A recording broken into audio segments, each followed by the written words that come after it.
Buenos días, hermanos. Gracias a los que están escuchando este audio. Espero que sea de bendición para todos. Vamos a repasar el día de hoy la escuela sabática, la guía de estudio que lleva por título Jesús se niega a ser juez, parábola del hombre rico, instrucciones adicionales y parábola de los siervos que esperan. Así que vamos a ir buscando en la palabra de Dios. Si no tiene esta guía de estudio, pueden ustedes buscar entonces en Lucas. Vamos a estar basándonos en Lucas 12, del 13 al 48. Vamos a estar ahí basados, vamos a estar buscando en esos capítulos, versículos. Pero como siempre hacemos, vamos a tratar de ir generando la conversación a través de otros textos de la palabra del Señor, para que vayamos encontrando qué es lo que quiere el Señor para nosotros el día de hoy.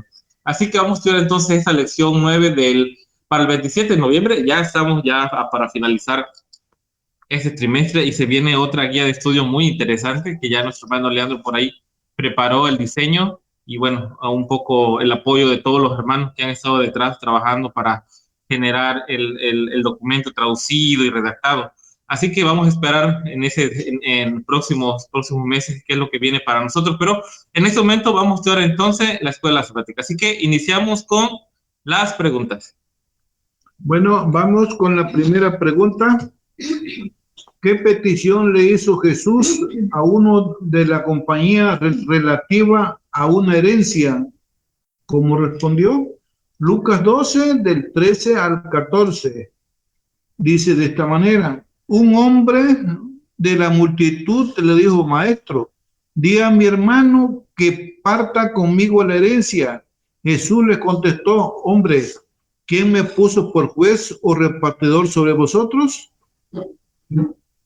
Esa es la primera pregunta. Ajá. Sí. Bueno, entonces la pregunta dice, ¿qué petición le hizo Jesús a Jesús uno de la compañía relativa a una herencia? ¿Cuál fue esa pregunta? ¿Cuál fue la petición?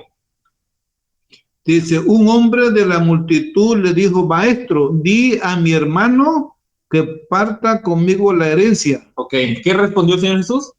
Dice: hombre, ¿quién me puso por juez o partidor sobre vosotros? ¿Qué sacamos de ahí de esa primera pregunta? Bueno, podemos sacar que aquí este hombre estaba fijando su vista en las cosas materiales. Y el Señor estaba diciendo: yo no vine a esto. Pero, a ver, si lo vemos de otra manera, ¿no creen que eso es? Yo me pongo en el lugar de este hombre y este hombre tal vez estaría pensando tratar de buscar un juicio justo. Y a mí me remonta el hecho de que este hombre pudo haber pensado sobre lo que el sabio Salomón hizo en su momento con una mujer que reclamaba que su hijo era la del otro. Entonces, pensando en esto, este hombre muy probablemente haya tenido que buscar al Señor Jesús como alguien que pudiera juzgar entre él y su hermano. Pero ¿por qué el Señor Jesús entonces no le respondió como Salomón hizo en su momento? Porque él no vino a eso. ¿Perdón? Porque él no vino a eso, él no vino a partir herencia, él vino a salvar. Sí, porque en los días de Salomón eran otros tiempos y ahora lo que estaba en juego era el reino de Dios y su justicia. Porque vamos a ir leyendo aquí de que aquí está hablando de las cosas terrenales. Ellos estaban viendo las cosas terrenales, no las de allá arriba. Ok, vamos a ir viendo los más versículos y las más preguntas para tratar por lo menos en esas primeras dos preguntas extraer un mensaje de ese, que a mí me llama la atención. ¿Cómo es que el Señor Jesús se negó a juzgar entre algo que es probable que era justo? Pero bueno, vamos a ver el versículo 15. Dice, ¿qué instrucciones, de la segunda pregunta, qué instrucciones dio Jesús al respecto? Dice el verso 15, y les dijo: cuídense, guardaos de toda avaricia, porque la vida del hombre no consiste en la abundancia de los bienes que posee. Y yo tengo aquí en la versión lenguaje actual el mismo versículo y dice: luego miró Jesús a los que estaban allí y les dijo: no vivan siempre con el deseo de tener más y más, no por ser dueños de muchas cosas se vive una vida larga y feliz. Uy, yo creo que ahora esa versión nos dio bastante luz con respecto a ese tema. No sabemos, por lo menos la impresión que me queda, pero no sabemos realmente cuál era la intención real que tenía este hombre al buscar al Señor Jesús que juzgara entre él y su hermano. Sí, lo que el Señor le estaba diciendo, que tener bienes no significaba ser feliz.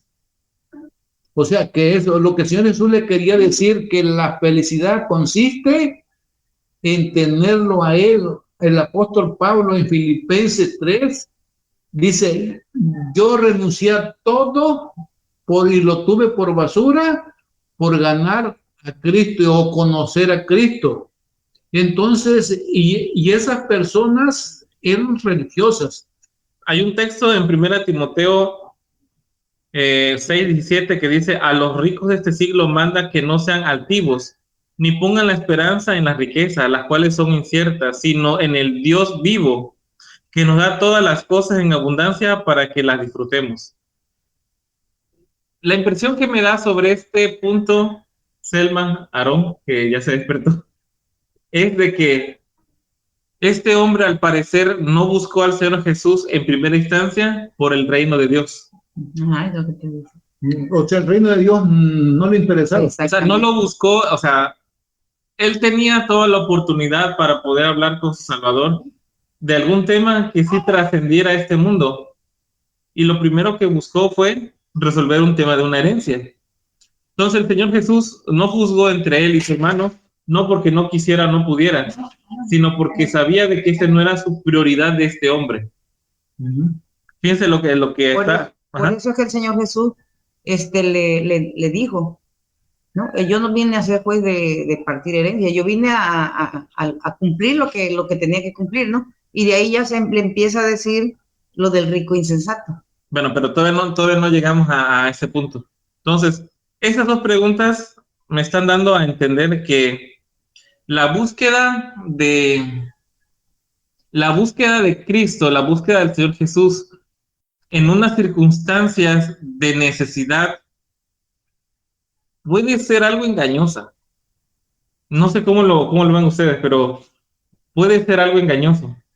Porque este hombre sí buscaba a Cristo, o por lo menos el relato así lo está describiendo. Un hombre que sí buscó a Cristo, que sí buscó escucharle, pero después le pidió algo que estaba en contra de lo que el Señor Jesús había venido en primera instancia, que era darle salvación.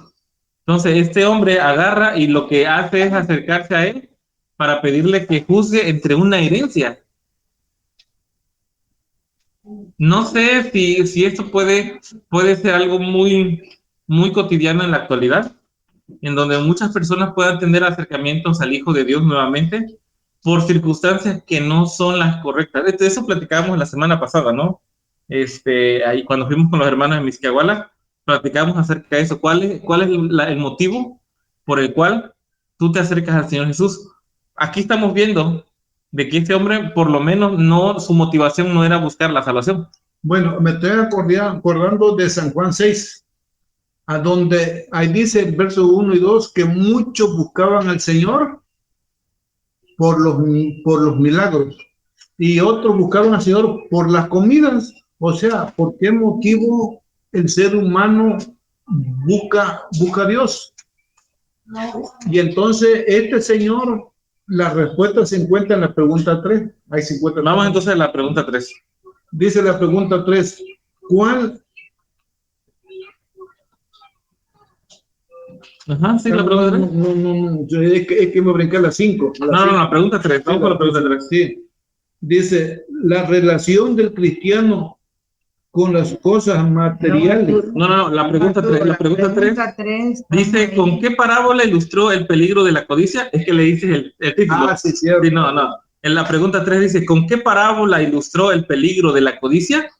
16, 21. Aquí hay bastante texto que comentar, así que le voy a pedir a mi padre que lea del 16 al 21 y mi madre después la nota 1 para que analicemos esto. Voy a repetir la pregunta. ¿Con qué parábola ilustró el peligro de la codicia?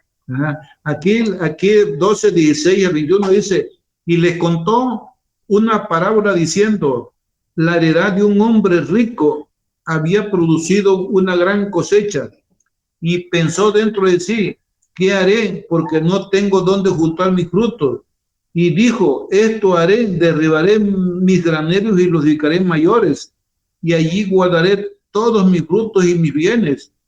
Y me diré: muchos bienes tienes almacenado para muchos años, reposa, come, bebe y alégrate. Pero Dios le dijo: insensato, esta noche vienen a pedir tu vida, y lo que has guardado, ¿para quién será?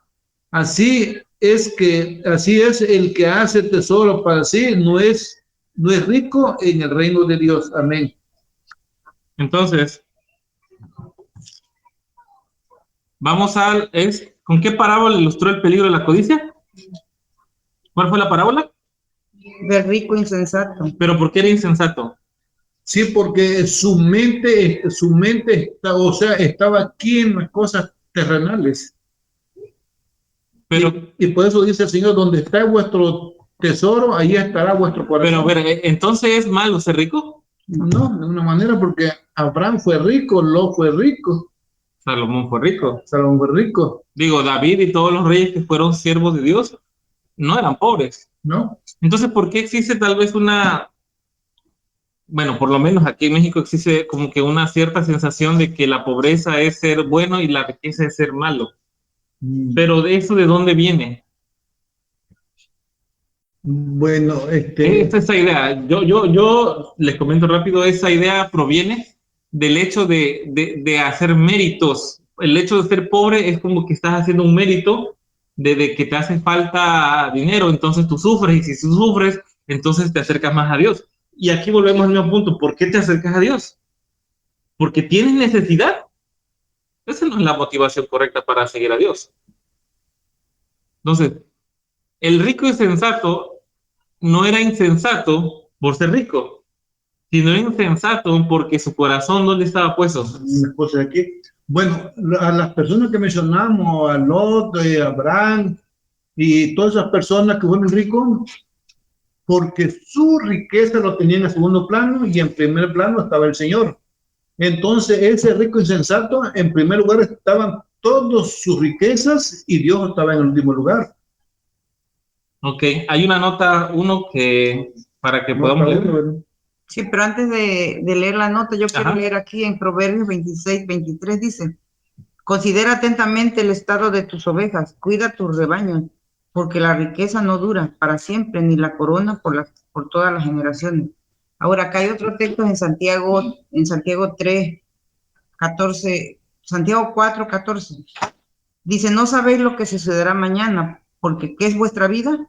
Apenas un vapor que aparece por poco tiempo y pronto se desvanece. Aquí está hablando de que nosotros no debemos poner nuestros ojos en la riqueza. O sea, no afanarnos. Es bueno. No estamos diciendo que no es bueno tener pues una posición bien, sino la cosa es cuando ya te pasa de que nada más quieres tener y tener y tener y te olvidas de Dios. Aquí en esta parte voy a leer aquí lo de la nota. Dice, nota 1: cuán propenso es el hombre confiar en riquezas inciertas y acaparar egoístamente los dones de Dios que debían ser para bendecir a la humanidad y para la gloria de Dios. Pero vivir para sí es perecer. La codicia, el deseo de beneficiarse a sí mismo, separa el alma de la vida. El espíritu de Satanás es conseguir atraer hacia sí. El espíritu de Cristo es dar, sacrificarse para bien de los demás. O sea, debemos de sacrificarnos para el bien de los demás cuando tenemos manera de hacerlo. Sí, hay un texto aquí en Jeremías 17:11, en la traducción lenguaje actual, que dice: los que se vuelven ricos haciendo trampa perderán su riqueza, y cuando menos lo espera acabarán en la miseria. Eso sí, eso sí. Bueno, vamos con la pregunta 4. Vamos con la pregunta 4. Dice: ¿qué ilustraciones se dieron para enseñar la confianza en Dios en todas las circunstancias? Lucas 12, 22 al 30 dice: y dijo a sus discípulos: por lo tanto os digo, no se afanen por vuestra vida, qué comeréis, ni por el cuerpo, qué vestiréis. La vida es más que la comida, y el cuerpo más que el vestido. Consideren los cuervos que ni siembran ni ciegan y no tienen despensa ni granero, y Dios los alimenta. ¿No valen ustedes mucho más que las aves? ¿Y quién de ustedes, por más que se preocupe, puede añadir a su estatura un codo? Pues si no pueden ni, pues si no podéis ni aún con lo mínimo, ¿para qué se preocupan por lo demás? Consideren cómo crecen los lirios, no labran ni hilan. Yo digo que ni Salomón, con toda su gloria, se vistió como uno de ellos. Si Dios así viste así a la hierba que hoy está en el campo y mañana se echa al horno, ¿cuánto más a ustedes, hombres de poca fe? No os afligéis por qué comeréis o qué beberéis. No se inquieten por eso, porque la gente del mundo con afán buscan estas cosas que vuestro Padre Celestial sabe que las necesitan. Amén. Fíjense, hay un ejemplo de que nos pasó la semana pasada. Aquí Héctor, que está escuchando, sabe perfectamente qué es lo que pasó. Pasó algo maravilloso. La semana pasada tuvimos un momento de fiesta, estuvimos con los hermanos reunidos acá en Izquiahuala, Hidalgo, México. Y en la hora del tema hablamos un poco de la fe, hablamos un poco de la justificación, todo brevemente porque había bautismos, y nos pasó algo maravilloso, ¿no? Platicábamos al mediodía acerca de que el Señor nos pide que le escuchemos, y cuando le escuchamos, Él pide de que obedezcamos su voz, que de lo demás Él se encarga. Más a ratito a ver si lo puedo explicar un poco más, pero fuimos al bautismo, hicimos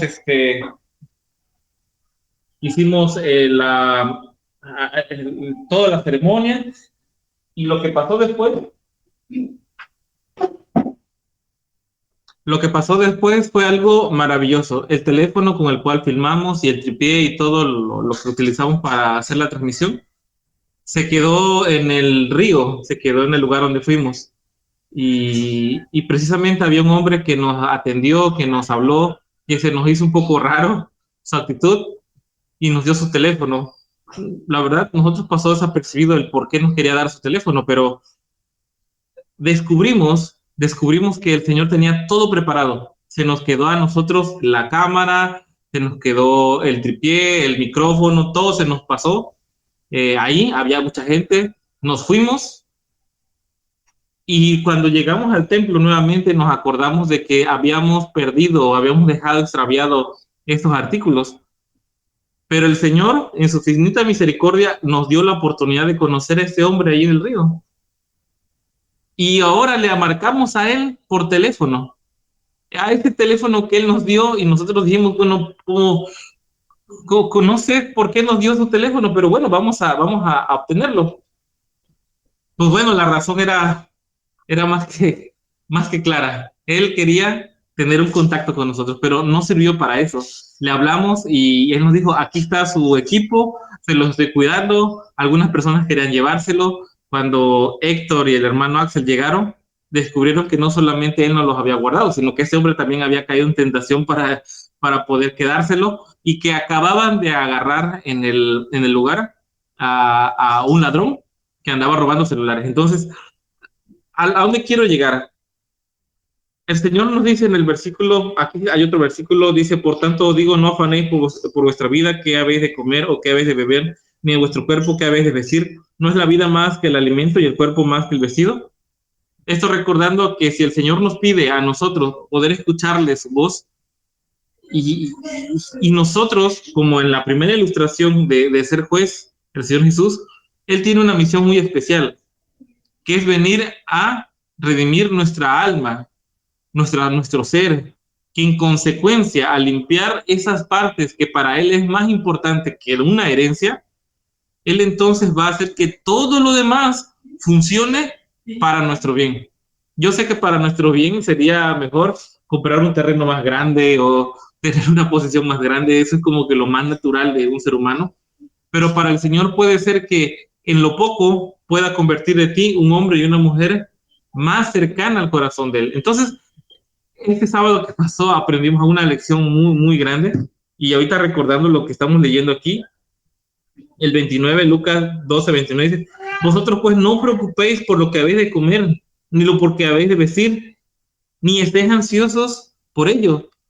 Y eso es muy bello cuando nosotros lo escuchamos y parece que es una poesía lo que leemos en la Biblia, pero cuando pasa, cuando realmente pasa en nuestra realidad, es donde nos sorprendemos. Por lo menos yo me sorprendí, Héctor sorprendió, muchos hermanos sorprendieron cómo el Señor obró en algo tan insignificante como puede ser un teléfono y un tripié, pero el Señor quería enseñarnos algo ahí, que no solamente las cosas son por teoría, sino que las cosas pasan en práctica. Entonces, repasamos entonces la pregunta. La pregunta... Sí, permíteme. Entonces, ¿qué ilustraciones se dieron para enseñar la confianza de Dios en todas las circunstancias? Voy a leer Lucas 12, otra vez 25 a 26. Dice, ¿y quién de ustedes, por más que se preocupe, puede añadir a su estatura un codo? Pues si no pueden ni aún con lo más mínimo, ¿para qué se preocupan por lo demás? Entonces hay un decir, no sé cómo se dice, si tu problema tiene solución, ¿para qué te preocupas? Y si no tiene solución, ¿para qué te preocupas? Entonces nosotros, sabiendo que el problema no tiene solución, porque puede ser que Dios así le place, porque como a Pedro, cuando Pedro le dijo al Señor, ven Pedro, y él empezó a caminar, Pedro empezó a mirar los problemas de al lado, entonces Pedro se hundió y el Señor dijo, Pedro, ¿por qué dudaste? O sea, empezamos a preocuparnos por lo más mínimo y eso nos hace de que dudemos, o sea, que ni con lo más mínimo podemos, mucho menos por las cosas grandes. Sí, y eso de el acto de crecer para nosotros es algo imposible. O sea, yo no puedo a mi voluntad crecer un centímetro, pero el Señor dice que eso es algo lo más mínimo que podemos hacer. Sí, lo más mínimo, ahora también nos preocupamos por lo más grande. Entonces, vamos a repasar la pregunta entonces, es, ¿qué ilustraciones te dieron para enseñar la confianza en Dios? La ilustración es que no nos preocupemos absolutamente de nada. Porque si en verdad, no, o sea, dejémosle todas las cargas al Señor. O sea, que el Señor nos va a dar lo que el Señor así le place. Lo que realmente requerimos. Sí. Acordémonos de los 15 años que le dio a Ezequías. Sí, porque puede ser que la persona esté pidiendo lo que no lo necesita. Puede ser. Sí. Vamos entonces con... 5. En la pregunta 5 se aclara más el panorama. Dice, ¿cuál es el objetivo más importante que debemos buscar? ¿Qué seguridad se da respecto de las cosas a lo que buscan el reino de Dios? Dice el verso 12-31, dice, en cambio, busquen el reino de Dios y todas estas cosas serán añadidas. Ahora voy a leer el mismo versículo en la versión paráfrasis. Dice, busquen primeramente el reino de Dios y Dios les dará regularmente lo que necesitan. Amén. Pero a ver, regularmente. Sí, lo que necesita. O sea, si yo necesito un peso, pues eso me va a dar el Señor, porque pues puede ser que yo necesito un peso, pero yo le estoy pidiendo más. Y puede ser si le pido más, y el Señor a veces el Señor lo permite, pero es para nuestra propia ruina, como lo que pidieron carne allá en Egipto. Es como los 15 años de Ezequiel. Ajá, ahí en Ezequiel. Entonces, yo me pongo a pensar a veces que desde nuestro punto de vista humano pedimos cosas que son justas. Y volvemos a la pregunta de inicio, para los que se van añadiendo al repaso. Estamos en Lucas 12, del 13 en adelante. Empezamos repasando la lección con un ejemplo súper cortito, pero yo creo que fue la base de todo lo que estamos estudiando.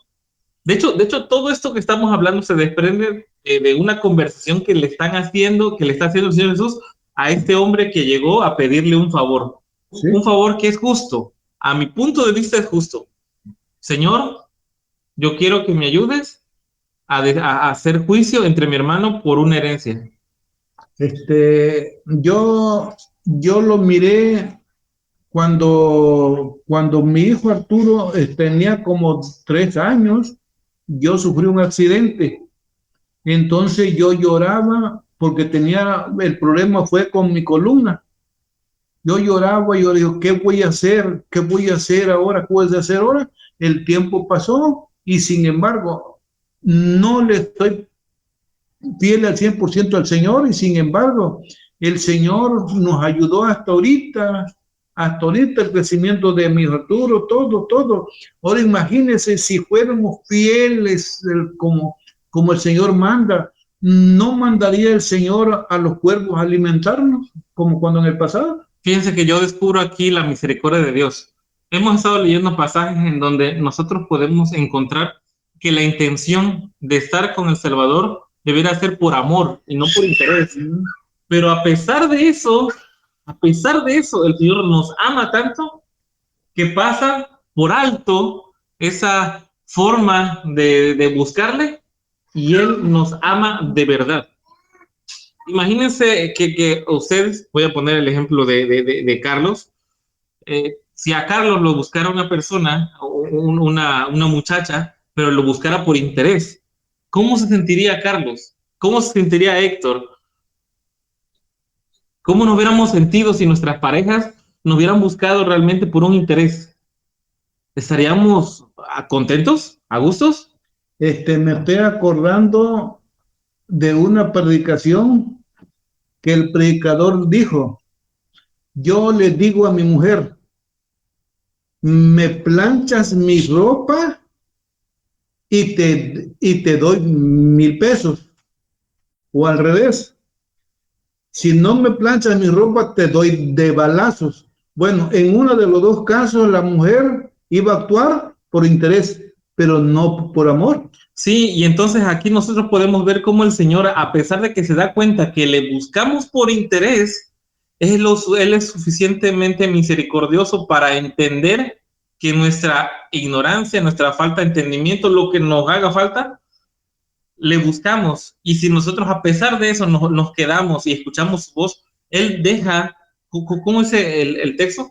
Él pasa por alto la ignorancia del pasado. Sí, según Hechos 17:30 por ahí. Entonces, aprendemos de esas primeras preguntas que nosotros debemos de buscarle a Él por los motivos correctos, que es amarle. Que todo lo demás, como dice el versículo 31 de Lucas 12, todo lo demás viene por añadidura. Si hace falta un terreno, si hace falta un trabajo, si hace falta alguna esposa, lo que sea, va a venir conforme a la voluntad de Dios. Sí. Vamos entonces a seguir, vamos a la pregunta 6.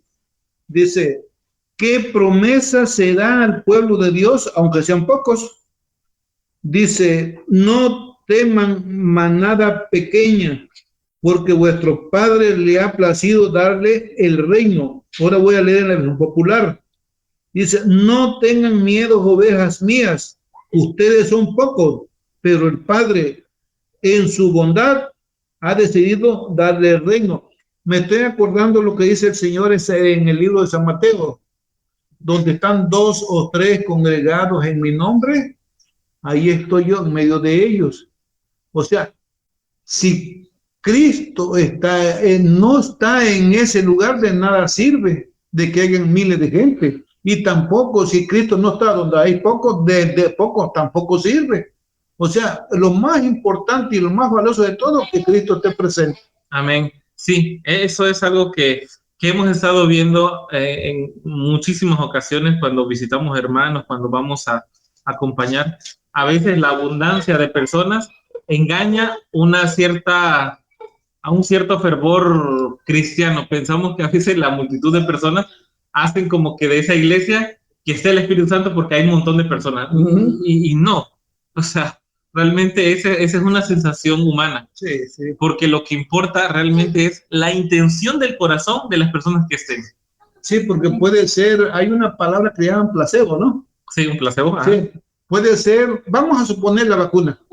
Puede ser que sea agua, que una persona esté grave ahí y con una vacuna tal nombre. Con esa vacuna el hombre se salva y se sana, pero es pura agua. Y yo le digo, mira, esta vacuna es la mejor de todo. Entonces yo le inyecto eso en su mente, o sea, las palabras llegan a su mente. Y entonces se le inyecta ese líquido de que es pura agua, pero él en su mente cree que es muy buena. O sea, es un placebo, o sea. Y el mundo cristiano en general está lleno de placebos. O sea, el hecho de que existan ceremonias, el hecho que existan congregaciones grandes, el hecho que existan todo este tema genera una falsa expectativa, Sí, con respecto al pueblo de Dios. bueno, así mayormente llegamos todos a la iglesia adventista. Cuando yo llegué a la iglesia adventista, así llegué. O sea, casi todos llegamos, pero el paso del tiempo, el Señor me fue enseñando y abriéndome el entendimiento que no era como yo lo creía o como yo llegué a la iglesia. Sí. Bueno, vamos aquí en la pregunta Sí, número 7, sí. que vamos ya cerrando este segundo bloque. Dice, cómo puede nuestro tesoro ser transferido al reino venidero? 12:33 dice en la versión parafrasis, vendan lo que tienen y denlo a los que están en necesidad. Esto engrosará las bolsas que tienen en el cielo, y las bolsas del cielo ni se parten ni se agujeran. Allí cualquier tesoro está seguro, porque no hay ladrón que robe ni polilla que lo destruya. Me estoy acordando de esto porque en uno de los profetas, como así se llama, pequeños, ahí dice que en el día de la ira de Dios, ni tu plata ni tu oro te va a librar. Y dice, todo lo que almacenes, todo lo que guardes, dice Señor, yo con los soplo y se va. O sea, lo importante es que el Señor Jesús, volvemos a otro mismo, el Señor Jesús esté presente en nuestro andar, en nuestro caminar, al acostarnos, al levantarnos, que el Señor Jesús esté presente. Yo estaba pensando ahorita vuelve a repetir la pregunta, por favor, nada más. Dice, ¿cómo puede nuestro tesoro ser transferido al reino venidero, o sea, al reino eterno? Piense de que no sé si ustedes han hecho la búsqueda en alguna aplicación de la Biblia o algo así, donde dice el reino de los cielos. Yo ahorita lo estoy haciendo en una aplicación que la verdad está muy, muy interesante. Dice Mateos 3:2, arrepentidos porque el reino de los cielos se ha acercado. La frase. Luego dice, después de entonces Jesús empezó a predicar y decía, arrepentidos porque el reino de los cielos se ha acercado. Y así empieza un montón de frases hablando acerca del reino de los cielos. Dice aquí, mas los hijos del reino serán echados en las tinieblas de afuera y allí será el lloro y el crujir de dientes. Entonces aquí habla de que pueden ser echados del reino. Luego sigue hablando. Dice, él respondió y le dijo, porque a vosotros os he dado saber los misterios del reino de los cielos, mas a ellos no se les ha dado. Siempre el Señor Jesús habla del reino de Dios. Si recuerdan cuando el Señor fue llevado a Pilatos, muchos hombres que no habían entendido su mensaje le decían a Pilatos, es que él se hace pasar como el rey de los judíos. Así lo acusaron, ¿no? Malinterpretando todas estas citas. Ya sabemos por el contexto de la Biblia que no se estaba refiriendo a un reino aquí, ni le llamaba cielo a Jerusalén, sino se estaba refiriendo a qué cosa, al reino de su Padre, el celestial. La pregunta es, ¿cómo podemos transferir las riquezas que tenemos aquí al reino del cielo, a algo que ya los judíos habían malinterpretado como algo físico aquí? Y en todas las expresiones, ustedes hacen este ejercicio, vamos a encontrar que dice el reino de los cielos es justicia, el reino de los cielos es merecedor de que lo busca. Sobre todo en el versículo 5 de Mateo, en el Sermón del Monte, habla bastante acerca del reino de los cielos. Bienaventurados los misericordiosos. Yo me estoy dando cuenta entonces de que el reino de los cielos tiene que ver con todo lo que es los frutos del espíritu. Y el reino de la tierra son los frutos de la carne. Cuando alguien tiene en su pasaporte la descripción del reino de los cielos, significa que él tiene ¿qué cosa? Todos los frutos de ¿quién? Del espíritu. Como si fuera un carnet, un pasaporte o algo, ¿no? Entonces, cuando a ti te miran con ese pasaporte, dicen, tú sí puedes entrar al reino de los cielos. Tiene los requisitos. Tienen los requisitos. Y si tú traes el otro pasaporte, no te dejan entrar. Entonces, el problema de las cosas que están aquí en la tierra es de que las cosas que te anclan a un terreno, por ejemplo, o a una casa, tiene que ver muchas veces por el amor al dinero. Entonces, eso va a generar en ti, ¿qué cosa? Un sentimiento o un fruto equivocado. Entonces, eso mancha, ¿qué cosa? Tu pasaporte. Y eso no se puede transferir a el cielo. Volvamos a recordar que el Señor no tiene un problema con los ricos. Acuérdense lo que leímos hace ratito, Pa, acerca de que el problema del rico insensato era que su corazón, ¿dónde estaba? Aquí. Y eso lo volvió insensato. Entonces, el problema de trasladar tu tesoro de aquí de la tierra al cielo es que lo queremos trasladar ¿con qué? Con todas las características que traemos de los frutos de la carne.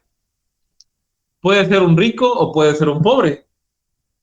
Pero si tus frutos y tus características no pueden ser o no pueden entrar al reino, así seas pobre o así seas rico, no vas a poder transferir esas riquezas al cielo. Entonces, a veces se malinterpreta porque en la iglesia popular, en la iglesia católica, a veces se ve muy bien aquellos santos que se golpean, que se flagelan el cuerpo, y ok, es un santo. No, o sea, esas actitudes o esas expresiones físicas no te van a hacer a ti ni más ni menos, sino lo que realmente esté en el corazón. Dentro del corazón. Bueno, vamos con la pregunta 8. 8. ¿Dónde estará nuestro corazón? Dice el verso 34, pues donde esté la riqueza de ustedes, allí estará también su corazón. Bueno, es por eso que el Señor Jesús reprobó y le dijo, yo no vine a repartir bienes, porque a donde esté el tesoro, ahí estará vuestro corazón. Y ese corazón no reina el Señor Jesús, sino está reinando el otro. Dice en la versión actual, recuerden que la verdadera riqueza consiste en obedecer en todo, de todo corazón.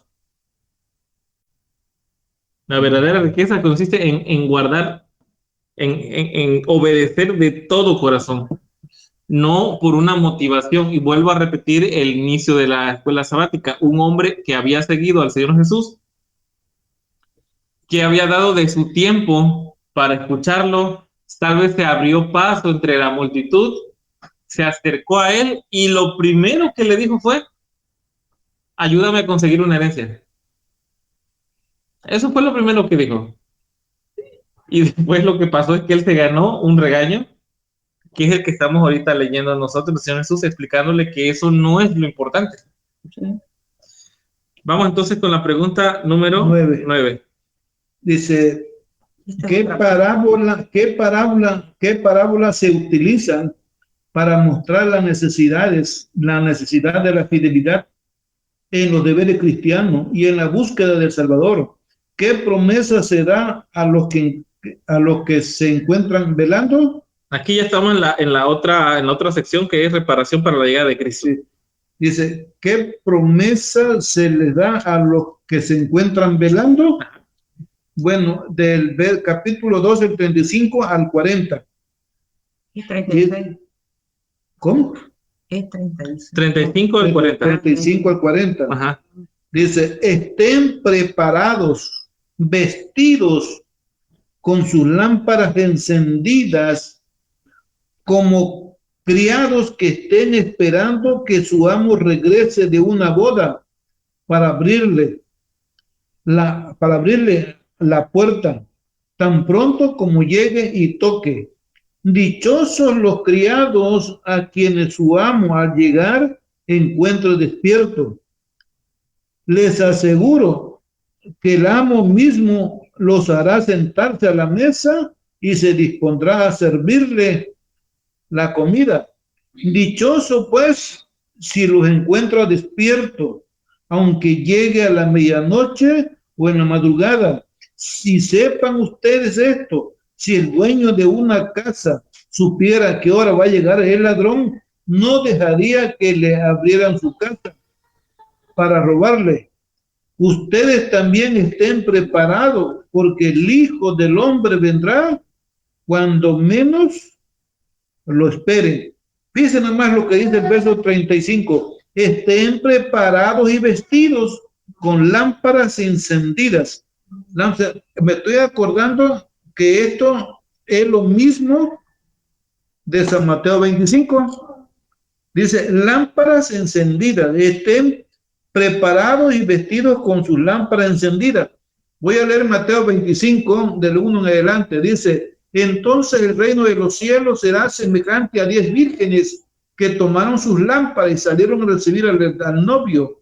5 eran prudentes y 5 insensatas. Y las insensatas tomaron sus lámparas y no llevaron aceite extra con ella.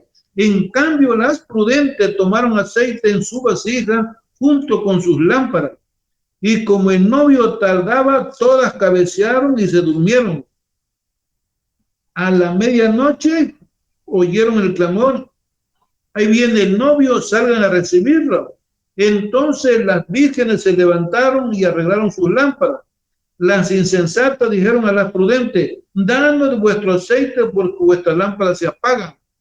Pero las prudentes dijeron, para que no nos falte a nosotros y a vosotras, y más bien a las que la venden y compren.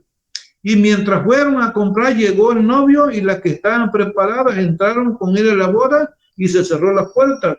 Entonces dice aquí, estén preparados y vestidos con sus lámparas encendidas. ¿Qué quiere decir lámparas encendidas? Quiere decir que el aceite no falte en esa lámpara, porque vemos que tanto las insensatas como las prudentes echaron aceite en su lámpara, pero las prudentes llevaron aparte otra vasija extra, por si acaso y hiciera falta, ¿no? Ese aceite simboliza el Espíritu Santo y eso simboliza que las personas no se conforman nada más con lo que escuchan, sino investigan como los bereanos si estas cosas son así. Aquí hay otro texto en San Marcos 13:33. Dice, velad y orad, porque no sabéis cuándo será el tiempo. Se está hablando de la venida del Señor Jesús. El 35 dice, velad pues, porque no sabéis cuándo vendrá el Señor de la casa, si al atardecer, a medianoche, o al canto del gallo, o a la mañana, para que cuando venga de repente no nos halle durmiendo. Lo que digo a vosotros, a todos digo, velad. Amén. Hay otro texto que es igual, he aquí yo vengo como ladrón bienaventurado el que vela y guarda su ropa para que no ande desnudo y vea su vergüenza. A mí me llama la atención cómo es que el Señor habla de su presencia o su llegada en una actitud no, ¿cómo le diré? Donde es vital estar preparado. Y esto lo pone muy bien en esta parábola por la necesidad de estar apercibido. Yo creo que si alguno de nosotros supiera realmente la fecha del regreso de Jesús, con alevosía y ventaja tendríamos una vida sin freno, sabiendo que tienes un tiempo para poder cambiar. O al revés, si supiéramos que nuestros días están contados, que ya para mañana ya se nos llega, entonces nos prepararíamos, lloraríamos, nos hincaríamos, ayunaríamos. Pero ¿qué te estaría moviendo a tener todo eso? Pues lo que va a venir. Un interés. Pues sí, volvemos a lo mismo del inicio, un interés. Bueno, esto se encuentra en la última, en otra pregunta que sigue. Sí, pero antes de pasar a esa pregunta, tú te referiste al punto de la lámpara. Platicábamos con los hermanos la semana pasada acerca de temas como el tema del santuario.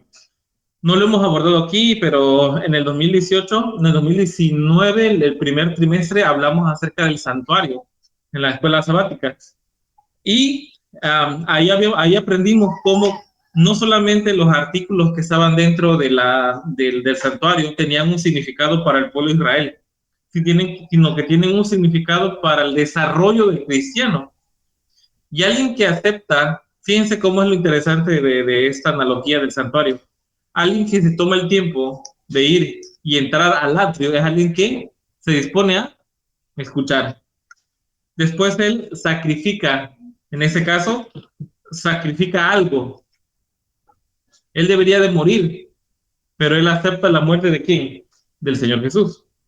Después es lavado por la pila de agua que estaba ahí, y ahora él puede entrar a un lugar santo en donde puede estar en contacto con el Señor. Pero para mantenerse dentro de ese lugar santo, tiene que estar siendo guiado ¿por qué cosa? Por la luz del candelabro, que es la luz del Espíritu Santo. Si esas personas no tuvieran esa luz, no hay ninguna otra luz dentro del santuario que pueda ayudarle a mirar con claridad dónde está el pan de vida y dónde está el lugar para hacer la oración.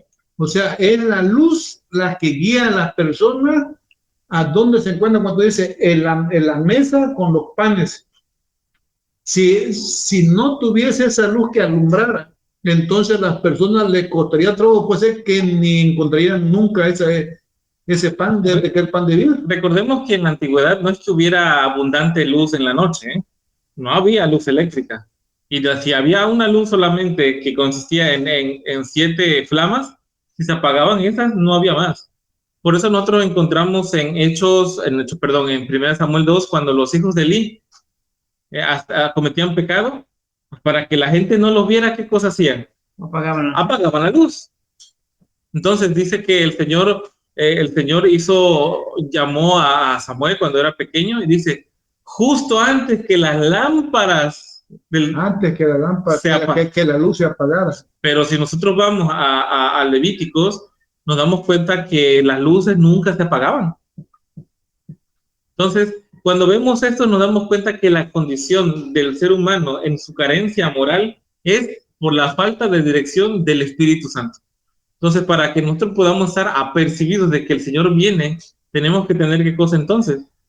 La luz, una luz correcta, una luz que te mantenga siempre en el camino.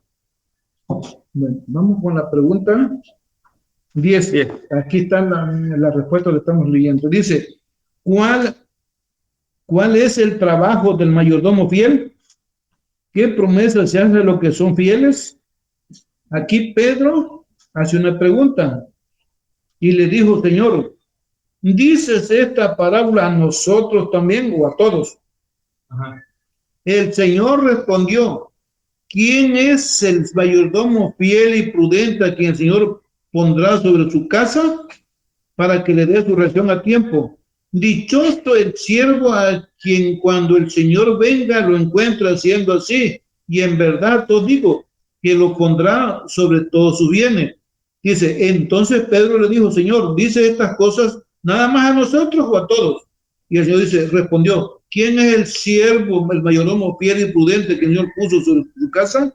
Voy a leer el libro de Juan, capítulo 21, del 15 al 17. Ajá. Aquí Pedro entendió después quién es el mayordomo fiel y prudente. Dice, cuando terminaron de comer, Jesús preguntó a Simón Pedro, Simón, hijo de Jonás, ¿me amas más que a estos? Le respondió, sí, Señor, tú sabes que te quiero. Jesús le dijo, apacienta a mis corderos. Volvió Jesús a preguntarle, Simón, hijo de Jonás, ¿me amas? Pedro respondió, sí, Señor, tú sabes que te quiero. Le dijo, apacienta mis ovejas. Por tercera vez le preguntó, Simón, hijo de Jonás, ¿me quieres? Pedro se entristeció de que le preguntara por tercera vez. ¿Me quieres? Respondió, Señor, tú sabes todas las cosas. Tú sabes que te quiero. Jesús dijo, apacienta mis ovejas. Bueno, aquí Pedro en las 2 primeras preguntas contestaba muy rápido. No pensaba, porque ese era el Pedro, de que no servía para contestar. Pero ya en la tercera le cayó el 20 a Pedro. Simón, hijo de Jonás, ¿me quieres? Pedro contestó. Se entristeció que le preguntara por tercera vez. Ahora, dice, apacientas, primeramente le dice, voy a preguntar la primera. Dice, Señor, tú sabes que te quiero, apacientas mi cordero. Primero, apacientas mi cordero, primeramente. Apacientas mi cordero. La segunda es apacienta mis ovejas. Primero, apacienta mi cordero y la segunda, apacienta mis ovejas. Y la tercera es apacienta mis ovejas. Entonces, ¿cuál es el mayordomo fiel y prudente? Bueno, aquí está la palabra amor. Amor. ¿Quién es el mayordomo fiel y prudente? ¿No? Que le dijo, si me amas, Pedro, no es necesidad que yo te diga, mira, vete allá. Allá está una persona que hay que administrarle la palabra. Mira, Pedro, allá está una persona pues enferma de que vaya a administrarla. No va a haber necesidad porque tú vas a ser un siervo fiel y prudente. Porque si no eres un mayordomo fiel y prudente, aunque te estén mandando, aunque te estén señalando, no vas a ir porque lo primero que vas a decir, está fuerte el calor. Ya cuando caiga la tarde voy a ir. O si no, vas a poner pretexto, está lloviendo. O si no, vas a poner pretexto, hace mucho frío. ¿Por qué vas a poner pretexto para hacer la obra de Dios? Porque no amamos al Señor, no le amamos. Por eso ponemos pretexto. Entonces, ¿quién es el mayordomo fiel y prudente? El que no tiene necesidad que se le esté mandando. Ya sabe lo que se tiene que hacer en la viña del Señor. Uy, eso que dices es algo muy, muy real. En el trabajo, cuando uno está en la industria, muchas veces conocemos el trabajo de las personas que son sindicalizadas. Un servidor trabaja para una compañía de la cual no estamos sindicalizados, ¿no? Sino se nos paga por servicio que hagamos. Entonces, es bien interesante ver cómo cuando alguien está trabajando por sindicatos, el ayudante, por ejemplo, hace exactamente lo que tú le estás haciendo, le estás diciendo. Te están mandando. No hace ni más, no hace de menos. Algún especialista simplemente hace lo que están haciendo, tal cual como se te dice. Pero nosotros, los que estamos por un contrato, muchas veces tan pronto yo termino mi actividad, ¿qué es lo que tengo que hacer? Voy y yo me convierto en el ayudante de mi otro compañero y así porque a nosotros nos conviene que el trabajo salga. Cuando entre nosotros hay una persona que tiene actitud de hacer justo lo que le estamos pidiendo, es alguien que comúnmente se dice no sirve para trabajar. En la Biblia se le conoce como el siervo inútil, porque nada más hizo lo que se le mandó. Justo, exacto. Entonces, ¿qué podemos hacer aquí ahorita? Podemos nosotros entonces empezar a desarrollar lo que se llama fe.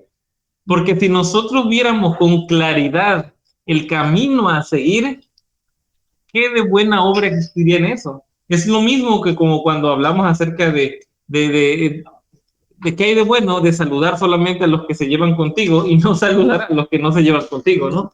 ¿Qué de bueno hay? Entonces, vamos a pasar entonces a la pregunta número 11. Voy a leer Lucas 17. Dice, si alguno de ustedes tiene un siervo que ara paciente el ganado, cuando éste vuelve del campo, ¿acaso le dices, entra, siéntate a comer? No, le dices, más bien, prepárame la cena, arremángate y sírveme hasta que haya yo comido y bebido. Después come y bebe tú. ¿Da gracias al siervo porque hizo lo que le había sido mandado? Pienso que no. Así también ustedes, cuando hayan hecho todo lo que se les mandó, decir, siervo inútiles somos porque hicimos nada más lo que se nos mandó. Entonces, aquí en la obra del Señor, lo que es el amor, aprendemos como ejemplo, el Señor Jesús dice, ejemplo he dado. El Señor Jesús por amor entregó su vida. Sí, por amor. La entregó. se sacrificó por una raza humana que en verdad pues no lo merecía. Híjole, hay muchas cosas. Él simplemente pudo haber tronado su dedo, hubiéramos desaparecido y hubiera hecho un mundo nuevo, ¿no? No hubiéramos evitado todo Sí, ese tema, claro. pero él quería demostrar que su poder y su amor no radicaba en el miedo, que no se la amara por miedo. Tenía que demostrarle al universo entero de que lo que se hacía por él era por algo justo. Pero bueno, ese es otro tema muy, muy interesante. Vamos a seguir avanzando porque el día de hoy queremos abordar el tema que no se escuchó, desafortunadamente no se escuchó bien la semana pasada, el tema que se dio en Mixquiahuala. Entonces trataremos el día de hoy de abordarlo. Ahorita que terminemos el repaso de la escuela sabática, igual hacemos una pausa de media hora y volvemos a conectarnos porque me gustaría que lo escucháramos. Así que vamos a seguir con la escuela sabática y después, una media hora después, abordamos el tema para poderlo comentar. Entonces, Bueno, pregunto 11. Vamos con la 11. Dice, ¿de qué otra clase de siervo se habla? El verso 45. Pero si ese siervo dijera en su corazón, mi señor tarda en venir, y empieza a herir a los criados y a comer y a beber y a embriagarse, esa es otra clase de siervo. Pues el siervo malo, ¿no? Sí, el siervo malo que dice, mi señor tarda en su corazón, o sea, con sus actos y sus hábitos está demostrando que el Señor nunca va a venir. Con su actitud. Sí. Es la actitud lo que lo está moviendo, ¿no? Sí. Hay un seguimiento aquí en el versículo 46, así que leemos el 46 y ya platicamos de las dos preguntas. En la pregunta 2. Sí, 12. Dice, ¿cuál será el resultado de decir en el corazón que la venida del Señor se retrasa? Verso 46. Vendrá el Señor de ese siervo el día que no espera, a la hora que no sabe, lo castigará y lo pondrá con los infieles. Infieles. Entonces, ¿cuál es el resultado de decir en el corazón que la venida del Señor se retrasa? Es un siervo infiel. Siervo infiel. ¿Y qué cosa quiere decir infiel? Pues que no está poniendo en práctica lo que Dios está diciendo. Está viviendo una vida desordenada. Está viviendo una vida de apariencia nada más. Y es que aquí volvemos a lo que platicábamos en otras lecciones, ¿no? La actitud muchas veces es un tema muy, muy importante en la vida cristiana. Nos podemos llenar de comentarios, de teoría, de teología, pero la actitud es lo que denota realmente cuánto creemos en lo que predicamos. ¿Cuánto practicamos? Sí, porque la práctica va de la mano con una actitud. Entonces, hemos estado mirando en lo que hemos estado estudiando que las actitudes del pueblo judío hacia el Señor Jesús era una actitud hostil, que a pesar de conocer la verdad y a pesar de tener el evangelio correcto, su actitud denotaba no ser hijos de Abraham. ¿Hijos de quién eran? Del enemigo de Dios. Entonces, esa actitud valía más por todo lo que ellos conocían. Entonces, hay que preocuparnos porque nuestra actitud en la actualidad puede ir en un camino muy separado contra lo que conocemos. Entonces, el Señor acá nos está dando todas estas ilustraciones para poder ir haciendo una pausa en nuestro caminar, una pausa completa, y es mejor ir caminando lento en el camino del cristiano y reconociendo nuestra falta. Fíjense que yo he estado platicando con una hermana, no recuerdo cómo se llama, pero es una hermana que pertenece al movimiento de la vara del pastor. Y ella me decía algo dentro de su filosofía dentro de su creencia, de su dogma, no lo sé cómo explicar. Ellos hablan, sí, ellos hablan acerca de no predicarle al mundo antes de hablarle primero o convencer primero a la iglesia adventista. Por lo menos es la forma de cómo ellos ven el evangelismo. Dicen, nosotros no hablamos y no predicamos al mundo exterior porque primero hay que hacer una reforma en el pueblo de Dios. utilizan citas y frases que pareciera que tuvieran la razón. Pero hay algo muy interesante en todo eso. El Señor nos dice, vayan a ser discípulos ¿a dónde? A todo el mundo. Pero también el Señor dice, vayan primeramente a Jerusalén, a Judea, Samaria y a todos los confines de la tierra. Podemos entonces estar discutiendo por dónde empezar a evangelizar. Pero lo que a veces se nos pasa es de que no solamente es una cuestión de a dónde vamos a evangelizar, la técnica que vamos a utilizar, los temas que vamos a desarrollar, sino que cosa, la actitud que nosotros llevamos a los demás. Independientemente por dónde inicies, tus frutos, ¿qué cosa van a hacer? Van a delatar realmente el mensaje que tú llevas. Podamos estar discutiendo si tenemos primero que avanzar por la iglesia adventista o tenemos que empezar por el mundo, qué técnica, qué forma. Si los frutos que llevamos no son los correctos, no va a valer mucho por donde iniciemos. Entonces, ¿cómo se le cataloga a este siervo? Un siervo que era inútil. ¿Y cuál era el resultado de decir en su corazón que la venida del Señor retrasaba? Era un siervo no solamente inútil, sino infiel. O sea, el siervo infiel se le conoce por la actitud hacia su semejante. Sí. Bueno, vamos con la pregunta 13. ¿Qué relación tiene el conocimiento de la verdad? Fíjense cómo dice, ¿qué relación tiene el conocimiento de la verdad con la responsabilidad de tenerla? ¿Quién recibirá mayor castigo? Voy a leer 12, 47 y 48. Dice, el siervo que entendió la voluntad de su Señor y no se preparó ni hizo conforme a su voluntad, será azotado mucho. Pero el que no entendió, hizo cosas dignas de azotes, será azotado poco. A quien se le dio mucho, mucho se le reclamará, y al que mucho se le cogió, más se le pedirá. Dice, el siervo que entendió la voluntad de su Señor y no se preparó ni hizo conforme a su voluntad.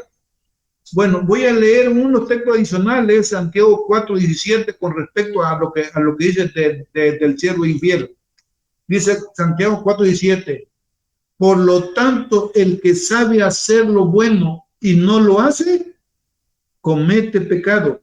Ahora, el siervo que entendió, pero no se preparó, ya está en pecado, porque él sabía lo que se tenía que hacer y no lo hizo.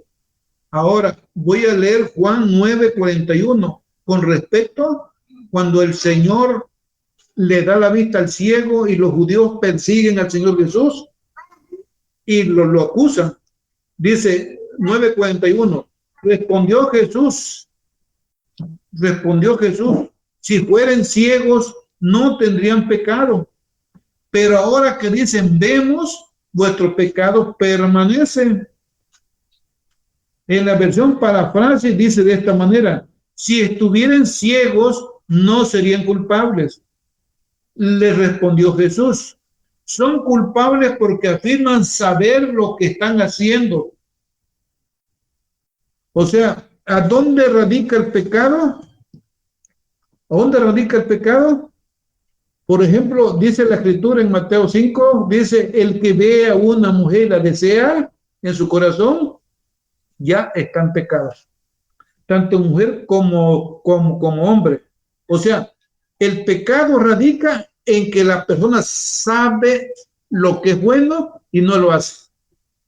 Aquí también en San Mateo 7, aquí vemos cuando el Señor dio el sermón del monte y termina al final diciendo que, en fin, el que oye todas estas palabras y las practica será como un hombre prudente que edificó su casa sobre la roca y descendió lluvia, vinieron torrentes y soplaron vientos y dieron con tres a casa y no cayó porque estaba fundada sobre la roca. Aquí viene lo que estamos leyendo ahorita, dice, pero el que oye estas palabras y no las practica es como el hombre insensato que edificó su casa sobre la arena. Descendió lluvia, vinieron torrentes y soplaron vientos y dieron con el ímpetu contra esa casa y cayó y fue grande su ruina. Dice, cuando Jesús acabó estas palabras y la gente quedó admirada de su doctrina porque les enseñaba con autoridad y no como los escribas. O sea, aquí el Señor les está diciendo, o hasta ahorita nos está diciendo también a nosotros, en aquel tiempo le habló en el Sermón del Monte, aquel que las practica es un hombre prudente. Aquel que no las practica es un hombre insensato. Otra vez viene a terminar en lo mismo. Otra vez está mencionando la Virgen de San Mateo 25. Exactamente. Sí. Es lo mismo. Sí, es lo mismo. Sí. Ahora, fíjate nada más. El mismo capítulo 7, 21 al 23, dice, no todo el que me diga Señor, Señor, entrará al reino de los cielos, sino el que haga la voluntad de mi Padre que está en los cielos. Porque en aquel día dirán, hicimos esto en tu nombre, sacamos demonios, predicamos, supe profecía. Acordémonos que el saber profecía en los Corintios, el apóstol Pablo dice, puedo saber profecía, puedo saber todos los misterios, pero si no tengo a Cristo, de nada sirvo. Entonces en aquel tiempo dirán al Señor, hicimos esto, predicamos, gané muchas almas, mira, aprendí muchas cosas en la verdad presente. El Señor le dirá, no os conozco, apartado de mí, maldito, al fuego eterno. Entonces, ¿con quién anduvieron esas personas de San Mateo 7, 21, 23? Que el Señor dice, no los conozco. Por eso, en la versión parafrasis, en 2 Corintios 13, 5, dice, examínense ustedes mismos, porque puede ser que estén afuera desde hace mucho tiempo y no se den cuenta. Dice, examínense ustedes mismos y no digamos como los de San Mateo que dice, Señor, Señor, Señor. No, antes examinémonos. Toda esta plática que hemos tenido se desarrolla porque un hombre de la multitud le dijo, maestro, di al hermano, mi hermano, para que parta conmigo su herencia. O sea, toda esta plática, si ustedes se miran en el texto, el Señor empieza a hablar, se ve de que él no se movió. En el mismo lugar donde lo abordaron, habló, después dice que se volteó y le dijo a sus discípulos, o sea, primero habló con el hombre, y al hombre le da el ejemplo del rico insensato. Después él se voltea y mira a sus discípulos y le dice, por tanto, yo les digo, no os afanéis. Y empieza a hablar de todo eso. El Señor creyó muy importante detenerse a explicar esa actitud de ese hombre que llegó a buscarlo, porque para mí, yo lo pienso así, le sorprendió el hecho de que le buscara solo para resolverle un problema y no para buscar primeramente el reino de Dios y su justicia. Mire, como por cierto, a ver, que luego se me olvida. Sí. Lo que aquí estamos viendo, Arturo, que cómo es que el Señor Jesús tenía, ahora sí como dicen, para todos, darles una explicación. Cuando el señor viene y le dice que que su hermano parta su herencia, el Señor entonces empezó a hablarle. Y estamos viendo toda esta lección como es una secuencia de lo que dices tú, de lo que pidió el hombre, el que vino, el que estaba entre la multitud. Y también luego, como dices tú, también se dirigió a sus discípulos. Cuando les dice, no valen ustedes más que los pajarillos. O sea, no se preocupen por lo que van a recibir. ¿Por qué? Porque el Señor Jesús ya sabía lo que iba a pasar y lo que iban a pasar sus discípulos. Ya lo sabían. Entonces, Él les empezó a explicar lo del reino. Que las cosas del reino no es el reino material, sino el reino espiritual. Fíjate bien, cómo el Señor Jesús nunca puso sus ojos en las cosas terrenales. Siempre sus ojos estaban puestos en las cosas de arriba. Ahora, ¿qué tenemos que poner nosotros? Poner nuestros ojos en las cosas de arriba, no los de la tierra. Porque dice aquí todos esos tesoros envejecen, se pudren, y a veces ni nos los llevamos porque nos morimos, ¿no? Entonces, lo importante de esa lección es que nosotros pongamos nuestra vista en las cosas del Señor. Bueno, un adicional, dice Mateo 8, del 5 en adelante, al entrar Jesús en Capernaum, vino un centurión y le rogó, Señor, mi siervo yace en mi casa paralítico y gravemente atormentado. Jesús le respondió, bien, iré y le sanaré. Pero el centurión respondió: Señor, no soy digno de que entre bajo mi techo, solo di la palabra y mi siervo sanará. Porque yo también, aunque soy un subalterno, tengo soldados bajo mis órdenes. Digo, este ve y va, al otro ven y viene, y a mi siervo hace esto y lo hace. Cuando Jesús lo oyó, quedó admirado y dijo a los que le seguían: os aseguro que ni aún en Israel he hallado tanta fe. Os digo que vendrán muchos del oriente y del occidente y se sentarán con Abraham, Isaac y Jacob en el reino de los cielos. Pero los hijos del reino serán echados a las tinieblas de afuera. Ahí será el llanto y crujir de dientes. Bueno, este texto 12, pero los hijos del reino serán echados a las tinieblas de afuera. Esto es lo mismo de San Mateo, Mateo 7, 23, que dice: no los conozco, apartados de mí, malditos al fuego eterno. ¿Por qué? Digo, ni aún en Israel he hallado tanta fe. O sea, hay personas en el mundo que la poquita luz que tienen la viven. La viven. Y yo si tengo una luz de un 100% y alumbro como si tuviera el 1%, y en cambio que tiene el 1% y alumbra, sí. Imagínense, entonces, pero los hijos del reino se han echado afuera, o sea, el pueblo de Israel se ha echado afuera. Sí. Aquí ya en la nota 2 dice: como muchos profetas y reyes habían deseado presenciar los acontecimientos relacionados con la venida de Jesús, así los profetas han hablado y esperado la consumación de la esperanza de los cristianos en su segunda venida. Nosotros vivimos en la última generación con la luz de todas las generaciones en nuestros caminos. A nosotros se nos ha dado mucho y mucho se nos exigirá. El Señor mide con exactitud toda posibilidad de servicio. Hemos de dar cuenta tanto de las facultades no empleadas como las que se aprovechan. Dios nos tiene por responsables de todo lo que llegaríamos a hacer por medio del uso debido de nuestro talento. Seremos juzgados de acuerdo con lo que debiéramos haber hecho, pero no efectuamos por no haber usado nuestras facultades para glorificar a Dios. Amén. Es que ese es ahora sí, lo básico, ¿no? De todo eso que hemos estado leyendo. Y pues bueno, hasta acá el repaso de escuela sabática. Vamos a despedir por lo menos de esta sección. Vamos a hacer una oración ahorita. Y en media hora hacemos nuevamente, yo voy a crear una sala de voz aquí en Telegram, pero a la vez voy a hacer una transmisión por no lo sé si por Facebook o por YouTube. Yo lo estaré ahorita haciendo con la finalidad de poder repasar el tema que no se escuchó bien la semana pasada.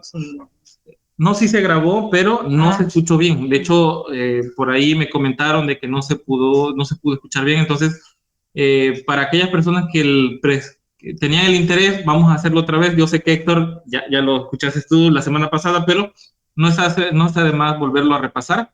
Y pues bueno, entonces vamos a hacer una oración y nos volvemos a conectar en una media hora más. Vamos a hacer una oración. Bueno, vamos a orar. Padre eterno que estás en los cielos, alabado y glorificado sea tu bendito y poderoso nombre. Amén. Dios de Abraham, de Isaac y de Jacob, Padre eterno. En este momento te damos las gracias, Padre, por haber amanecido vivo, por habernos alimentado de tu palabra, que no sea ni la primera ni la última vez en que estemos contigo y con los hermanos, que no importa la distancia, pero la sangre del Cordero nos une, Padre eterno. Gracias, gracias, gracias.